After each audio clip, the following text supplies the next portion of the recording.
Hello! Alors aujourd'hui, comme beaucoup m'ont demandé, on va se lancer dans la présentation de mes pulipes. Donc j'ai décidé de commencer par vous présenter mes pulipes full custo. Et aujourd'hui, donc on commence avec Aria. Donc c'est parti pour la présentation de la petite Aria. Aria, elle s'appelle Aria Demichelis.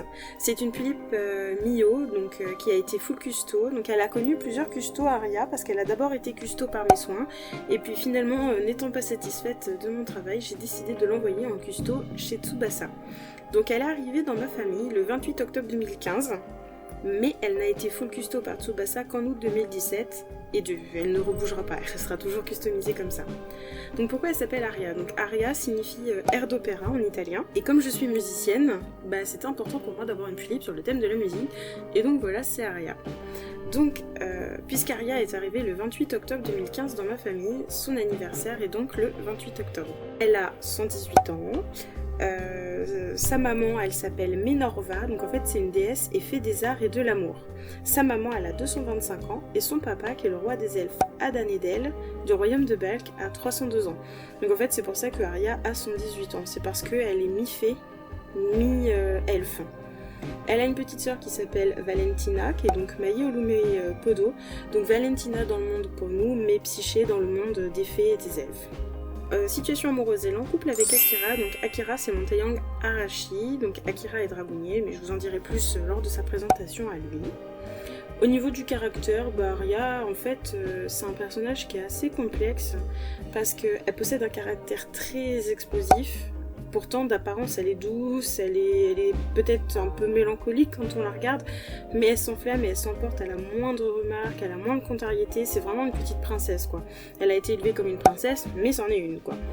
Donc en fait elle est susceptible, quand on la critique, elle le prend super mal, elle aime vraiment pas ça. Elle n'hésite pas à bouder pour obtenir ce qu'elle veut, donc ça c'est un petit peu comme moi, je lui ai donné quelques traits de mon caractère, elle est jalouse et possessive comme moi. Et surtout quand il s'agit de son chéri, donc comme moi. Pour ça on se ressemble beaucoup. Donc pour Aria, elle étudie le chant et la musique donc dans l'académie de mon histoire. Les autres matières, elle s'en fout, elle veut rien apprendre d'autre, vraiment le chant et la musique. Elle sèche très souvent les autres cours, ça lui apporte pas mal de problèmes au sein de l'académie. Ouais, et du coup c'est vrai qu'à chaque fois elle se fait engueuler, mais elle s'en fout. Elle veut vraiment que le chant. Elle aimerait d'ailleurs devenir une célèbre cantatrice d'opéra. Alors je sais pas si vous savez ce que c'est qu'une cantatrice, mais c'est tout simplement une chanteuse, mais c'est juste que c'est des chanteuses qui ont des facultés de chant lyrique incroyables. En fait, pour son histoire, donc dans son pays, Aria devait monter sur le trône, mais elle n'a pas accepté ça, elle a fui son royaume parce que ses parents voulaient la marier avec le prince elfique du royaume d'à côté, Elior. Sauf que elle a refusé parce qu'elle n'en était pas du tout amoureuse et Aria refuse les mariages arrangés, elle préfère se marier par amour. Ce qu'on comprend tous, je suppose. Mais voilà, donc comme elle ne l'entend pas de cette oreille, elle a fui. Et elle espère vraiment au plus profond d'elle qu'un jour ses parents changeront d'avis et la laisseront revenir pour régner sur son royaume, mais aux côtés d'Akira, de son chéri qu'elle aurait choisi quoi. Ce qui est un petit peu triste, c'est qu'à côté de ça, les parents d'Akira acceptent totalement leur relation quoi. Il y a vraiment que les parents d'Aria qui sont pas d'accord avec ça. C'est pour ça qu'en fait Aria elle a une petite boule mélancolique. C'est parce que elle est un peu triste que ça se passe comme ça avec ses parents. Donc ses passions, c'est le chant, la musique, la nature, la mode, la faune et la flore elfique. Pour son style vestimentaire, elle aime les beaux vêtements, mais surtout les jolies tenues fabriquées par le peuple elfique. Parce que les tenues elfiques sont selon elle les meilleures, avec les meilleurs tissus qui existent, les pierres précieuses, voilà. Ensuite, elle a comme tous les membres de mon académie des pouvoirs et des facultés propres à elle. Donc elle contrôle la faune et la flore, mais également les êtres humains par sa musique et son chant. Et elle possède une audition décuplée, voilà, elle va entendre à des kilomètres ce qui peut se passer quoi. Donc sa race, elle est mi-elfe, mi-fée. Et donc moi, dans mes histoires, chaque personnage est issu de différents pays, de différents royaumes.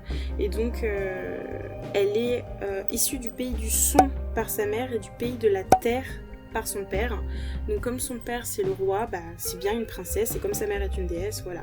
Elle est mi-déesse, mi-princesse au niveau de son statut.